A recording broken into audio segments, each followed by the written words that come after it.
For all you animal lovers and pet lovers out there, I have a whole list of books about animals that is going to be right up your alley. The first book in this lighter and fluffier series of books is Inside of a Dog, which is actually amazingly helpful if you own a dog. You kind of get into their mind and how dogs think and how they're not actually similar to wolves. They have their own furry little way of looking at the world and thinking about things.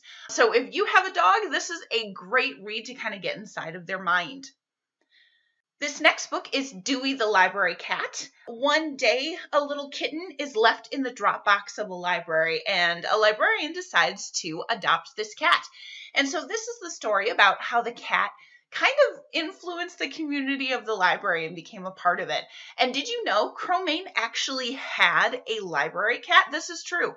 We had a cat named Rachel, and she used to just hang out on the bookshelves, and you would be looking for a book and there's a cat on the shelf. So Dewey leads a similar life to what Rachel led, where he just hangs out in the library and kind of creates this really cool family around him.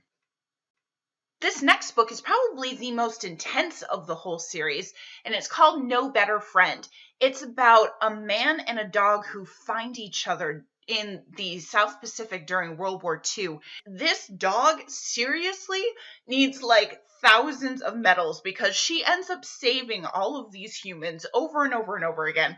Finally, she and the humans that she's been hanging out with end up in a prison camp, and she ends up meeting her best friend. And so this is how they survived and depended on each other to make it through. It's a really heartwarming book, and it's also going to make you feel all of the feels. Voices in the Ocean is a book about a woman who is obsessed with dolphins, and she wanted to learn more about them. So she goes on all of these research trips and tries to figure out kind of the language of dolphins and how they communicate. And so this is a really cool book if you love dolphins as well and want to learn more about them. A World Without Fish imagines what the world would be like if there were no fish in the oceans. And spoiler alert, it's not good. This is a really interesting book because of the way that it's done. It's done with these pictures that really help illustrate what the words are saying. So this is a great book, especially if you are an environmentalist and really want to know about the impact of humans on the fish population, which we really don't think about all of that much. For even more book suggestions or to request your own nonfiction book, go to www.crowmain.org or email youthandteen@crowmain.org to send in your request.